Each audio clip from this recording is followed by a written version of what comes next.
Muhammad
Astagfirullahaladzim, astagfirullah. Ila hadratin Nabi Mustafa Rasulillah sallallahu alaihi wasallam wa Syekh Abdul Qadir Al-Jailani Syai'ul lahum al-Fatihah. A'udzubillahi minasyaitonir rajim. Iya kena budi akan saya.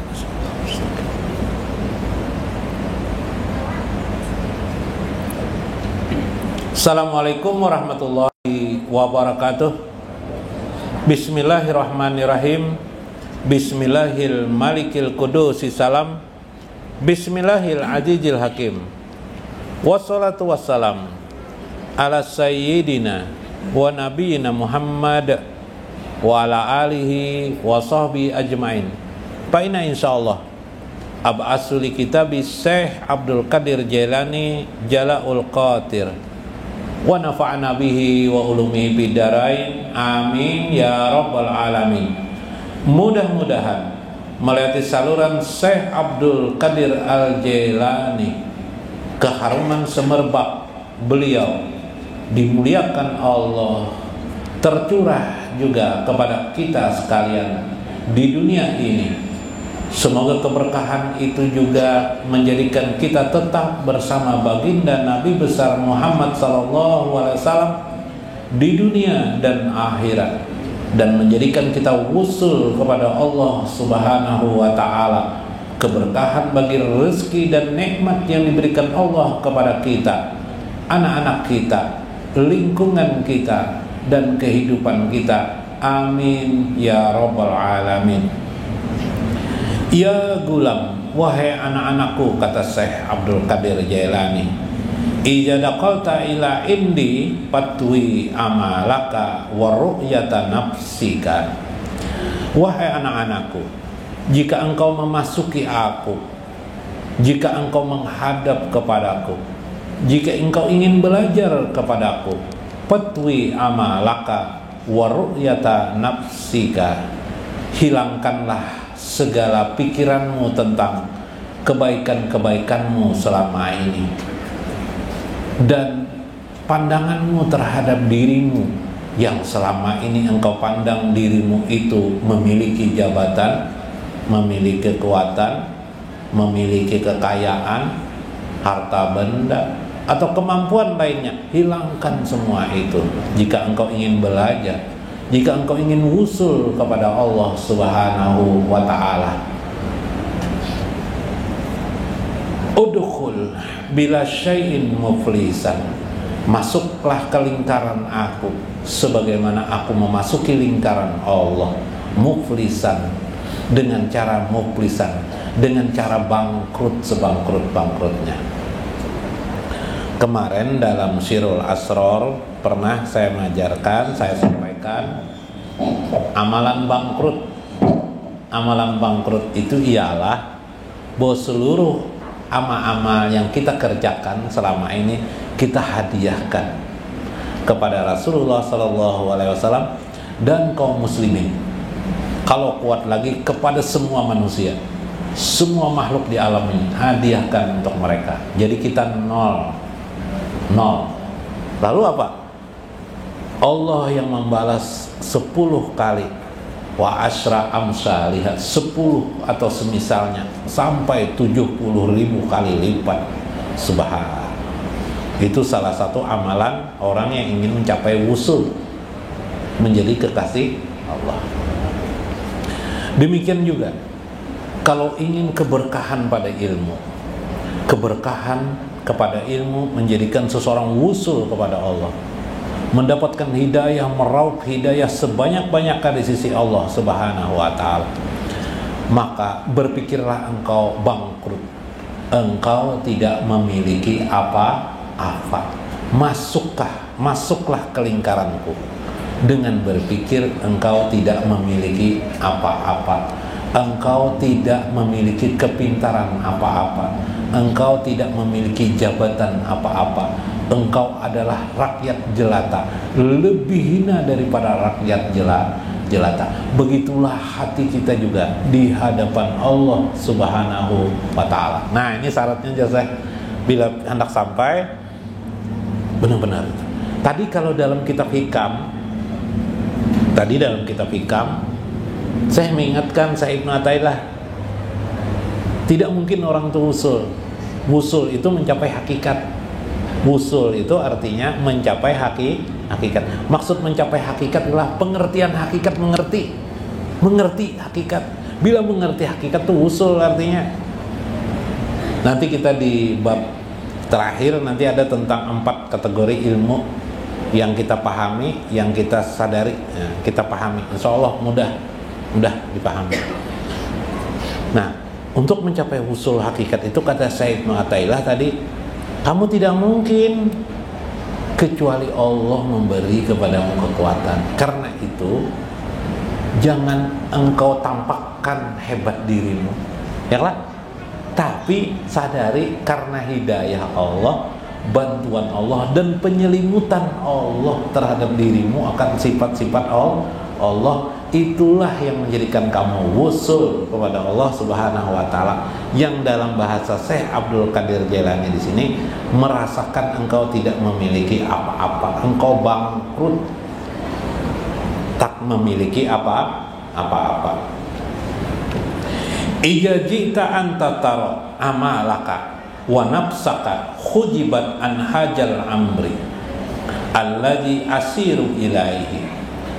Jika engkau melihat masih dirimu, amal-amalmu, dulu aku bersedekah di sini, bersedekah di sini, bersedekah di sini, dulu aku berbuat kebaikan kepada si A, si B, si C, sekarang dia jadi ini, dulu andaikan tidak aku membantu dia menjadi begini. Hilangkan semua angan-angan itu, hilangkan kebaikan-kebaikanmu di pikiranmu itu. Kamu adalah sekarang menjadi orang yang tidak apa-apa. Jika kamu masih juga ada seperti itu, hujibat an hajal amri, selama-lamanya engkau terhijab dengan Allah Subhanahu wa ta'ala. Ilmumu tidak akan bertambah, kebaikanmu tidak akan bertambah, melainkan kerugian, dan dijamin masuk ke dalam api neraka di akhirat kelak. Subhanallah.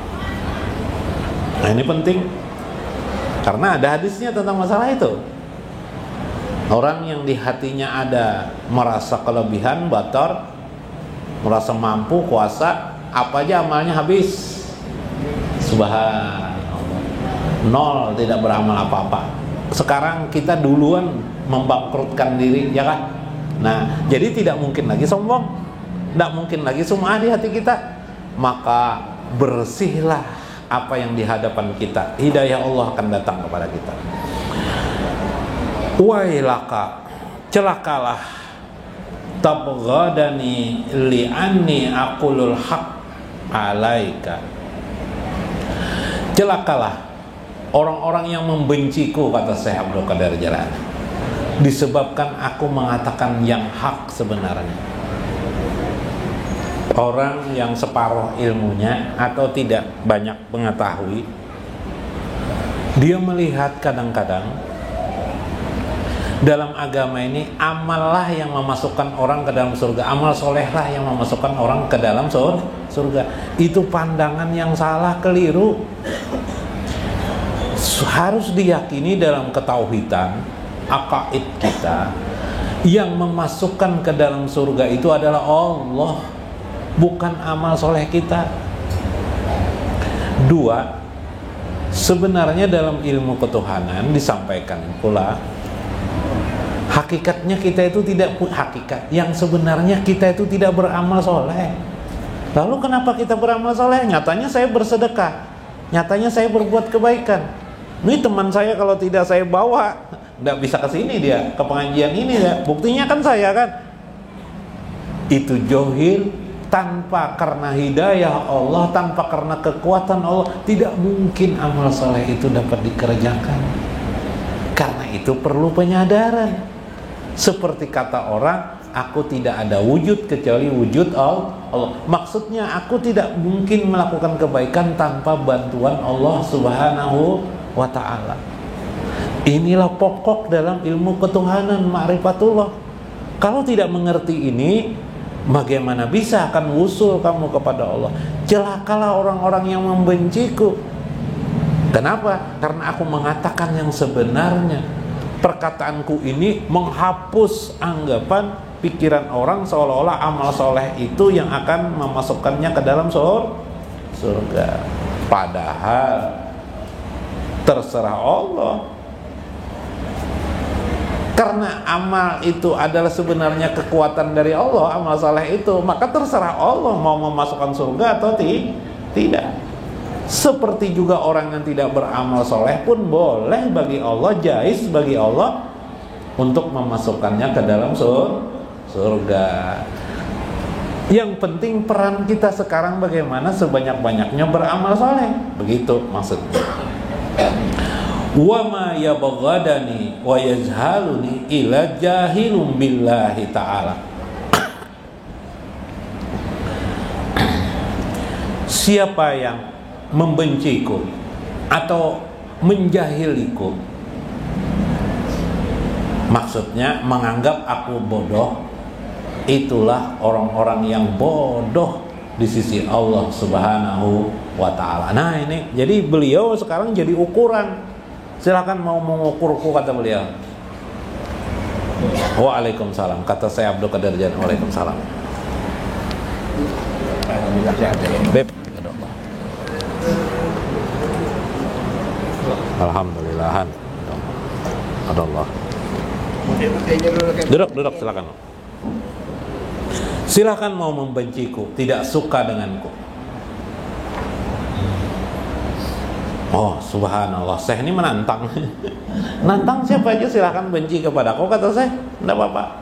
Tapi itulah bukti kejahilanmu kepada Allah Subhanahu wa ta'ala. Karena Syekh Abdul Qadir Jalani ini dalam sejarah, beliaulah pertama kali yang membuka tarekah, namanya tarekah Qadariyah di dunia. Jadi belum ada tarekah lagi.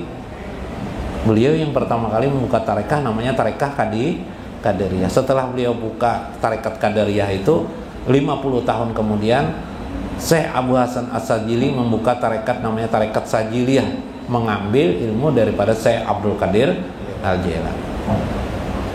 Barulah berkembang lagi tarekat-tarekat lain seperti tarekat Naqsabandiyah, Rifaiyah, Khalwatilah dan seterusnya, yang sekarang disebut dengan tarekat-tarekat yang mutabarah.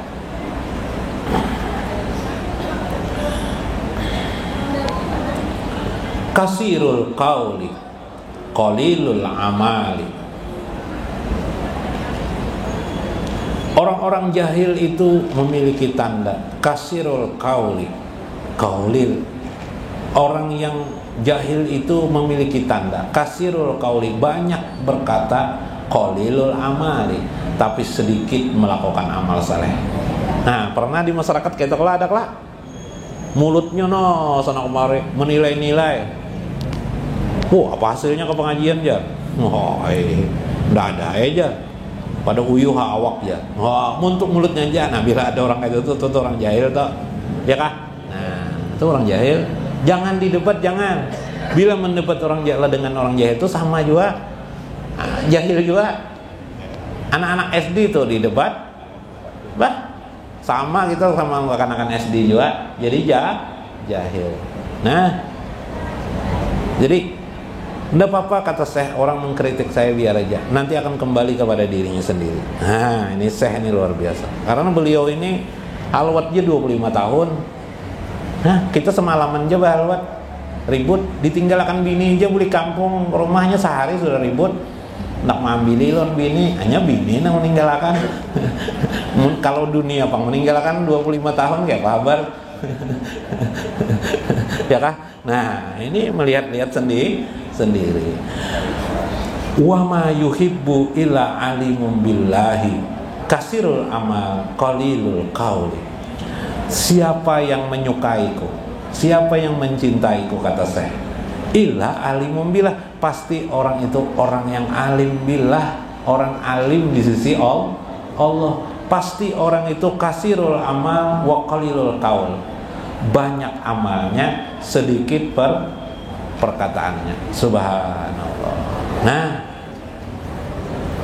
kita ini kan kadang gara-gara, makanya orang mulutnya terlalu banyak bicara itu banyak masalah. lalu jadi berkelahi, bisa-bisa sampai cerai. Palui melihat istrinya tidur di rumah Bib. Kenapakah hari itu agak pengoler Bib istri Palui ini? Palui melihat bininya tidur sehari 2 hari, mungkin istrinya kena haid kah? Nya bila haid tuh rajin sakit perempuan tuh, banyak darah keluar. Iyalah. Pina koler-koler memasak kah? Ya kah? Jo Palu. Lalu apa kak? Nya namanya tadi itu banyak mulut, jahil. Apa yang diucapkan Palui? Tidak sedikit melihat aneh sedikit, langsung mulutnya berbicara. Kayak ular aja lagi jar, kayak ular naga aja lagi jar, tidur aja terus jar. Lang istri. Si istrinya sama juga jahil juga rupanya. Apa aja istrinya? Aku Bang, ya istrinya tidur sama buaya 30 tahun ndak ada masalah ya aku jar namanya. Ini nah. Balas. Sama buaya jar 30 tahun ndak ada masalah. Ayo, sama-sama aja jahil, istrinya jahil, suaminya juga jahil. Akhirnya berkelahi gara-gara itu aja, panas hati. Ada lagi Palui kisah waktu lu sepeda motor melihat kambing, ding jar Palui lawan istrinya di belakang. Tuh kawan ikam ding jar.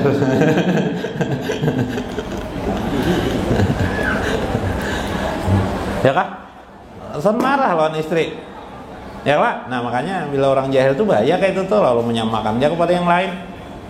Menganalisis padahal diri bodoh.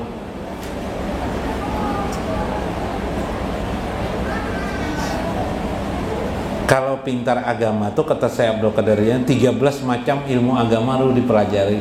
Nah, anak pintar agama ngalih lah. Susah enggak 13 macam ilmu agama? Udah terpelajari bisa. Lu nginum aja dulu nah daripada terbalik. Pakai Palui Bang tadi itulah. Palui kada ketujuh dikisahkan. Cuma Paluinya kada ada lah di alam gaib aja Palui itu. Al-muklisu yuhibbuni.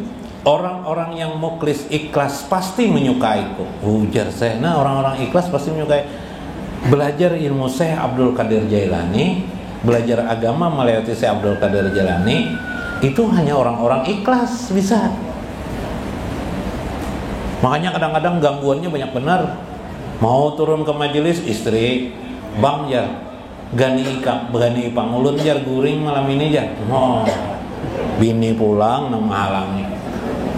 Kena lain bini anak kena menghalangi. Bawa pangulun jar. Malam minggu udah pernah berjalan-jalan jar. Nah, apa kabar? Nah, macam-macam aja. Ya lah. Kena ada pulang pikiran sekali-sekali Bang aku parai aja, sekalinya parai terus. Nah, gara-gara sekali banyak banget halangan. Karena al-muklis ini penting. Muklis ini apa? Muklis ini muflis. Muklis itu muflis. Muklis itu orang berpikir muflis, berpikir bangkrut, tidak memiliki apa-apa. Itu orang ikhlas. Nah, jadi yang diharapnya Allah Subhanahu wa taala. Nah, masih aja kalau umur guru tuh pinanya panjang aja umurnya jar. Jadi kayak lagi aku belajar jar. Pas kena bila-bila berbetuha lagi sedikit jar, nyara aku belajar jar. Nah, ya lah, macam-macam halangan. Iyalah. Nah, jadi satu majelis ilmu dengan ilmu yang lain tidak selalu sama ya. Wal munafik, orang yang munafik, ya bagadani, pastilah orang munafik itu membenciku. Nah, siapa sih yang membenci Syekh Abdul Qadir Jailani? Ternyata jerseh orang munafik. Makanya bila bertemu dengan orang munafik berdiam aja. Nya kadang mau berubah kecuali petunjuk Allah. Kan enggak usah jauh-jauh munafik, enggak usah munafik lah. Pian di rumah aja nah. Pian bisi suami bisi istri punya suami pemabuk. Minum minuman keras. Maulah sembuh langsung, maulah dipadahi setiap hari. Atau pengoler sembahyang. jarinang bini, oh abahnya sembahyang Pak. Lama-lama bisa sangit tuh suami, mau tuh ya, sembahyang terus ya. Di kampung sembahyang pada musuhi aja, no? Itu jawaban suami ya lah. Ini aneh lah, ya lah. Sholat masalah itu aja lagi, apalagi munafik menghilangkan orang munafik. Jangan diharap, nggak bisa kecuali hidayah Allah, kekuasaan Allah. Makanya banyak orang peminuman keras dulu tiba-tiba berubah, entah kenapa, entah kejadian peristiwa apa, berubah dia, bukan karena nasihat istri, atau terbalik, istrinya malas banget sembahyang, kayak ular tadi tukang, ya bila disuruh sembahyang kayak ular tadi tukang sudah. Apakah alasan? Masih mencuci kaos lah, masih mencuci baju suami lah. Wah, bila sudah kayak itu ngalih benar, ya lah. Nah, doakan suami, mudahan istriku mau sholat. Ini bahayanya. As-sunni yuhibbuni wal bid'i yabghadani. Segala yang sunnah agama itu pasti orang itu mencukaiku, dan segala yang sifatnya menyalahi agama, orang itu pasti membenciku, kata saya. Nah, orang menyalahi agama itu pasti membenci saya, Abdul Qadir Jailani. Begini, sedikit lah, agak pikih sedikit nah, agak pikih. Agama itu ada namanya, di dalam agama itu hukum itu ada namanya wajib, ahkamul khamsah, 5 perkara itu segi hukum namanya. Dari segi hukum. Di luar hukum itu masih ada lagi sebenarnya bagian yang lain, namanya ma'rifatullah, mengenal Allah. Sholat 5 waktu wajib, ya kan? Ada lagi sunat itu di dalam ahkamul khamsah artinya yang dianjurkan agama. Tidak tentu terdiri dari hadis, bisa daripada Al-Quran, bisa di dalam hadis tidak ada. Misalnya itu sunnah. Jadi tidak melulu harus hadis. Apa yang ada dalam hadis tidak wajib, hanya sunnah. Kecuali sebagian ulama mengatakan kecuali larangan dalam hadis barulah tidak boleh, yaitu larangan yang jelas. Nah, supaya jangan salah memahami, rajin kadang-kadang salah memahami. Kemudian ada yang diperdebatkan, beberapa perdebatan. Misalnya pendapat ulama, kita menunggu ulama, jangan berpikir sendiri. Misalnya merokok itu haramkah, halalkah, makruhkah? Tunggu fatwa ulama. Ulama di sini adalah ulama-ulama yang menyepakati keadaannya. Nggak usah berpikir sendiri. Haram jam merokok itu kenapa aja? Oh, itu asapnya itu bahaya aja. Mana bahayanya lo asap dapur? Hah? Nah, ya Pak, ya, kayak asap itu buangan dari pantat tuh, nah bahaya lagi asapnya. Pertanyaannya, matilah orang, dikurung di mana nih, di dalam WC orang semalaman, matilah orang. Nah, mati, dikurung pang pakai rokok, suruhnya berokok semalaman, matilah ini lah. Ada mati, tidak mati, ya Pak. Nah, artinya itulah mengapa kita menunggu ulama, jangan pakai pikiran sendiri. Begitulah kita juga untuk usul kepada Allah, menunggu bagaimana pendapat para ulama. Jangan berpikir sendiri. Kesimpulannya daripada ini, jika kita ingin wusul kepada Allah, ujar Syekh Abdul Qadir Jailani, wusul itu artinya mencapai hakikat, hakikat, mengerti tentang hakikat, memahami tentang hakikat alam semesta ini, mengerti tentang tajalli Allah Subhanahu wa taala dalam hidup ini, dan kita bisa menyelinap dalam makna itu. Orang itu berarti wusul. Bila ingin wusul, hilangkan pemahaman terhadap diri aku.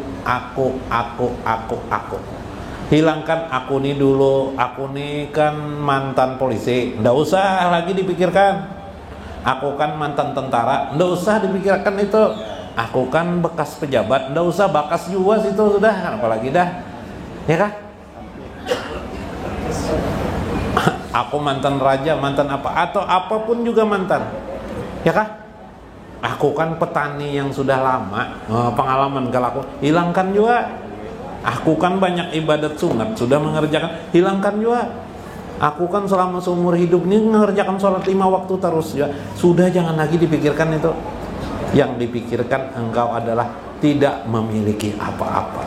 Engkau orang yang hina dina di hadapan Allah Subhanahu wa taala. Maka dengan cara itu engkau akan wusul, datanglah hidayah kepada dirimu. Subhanallah.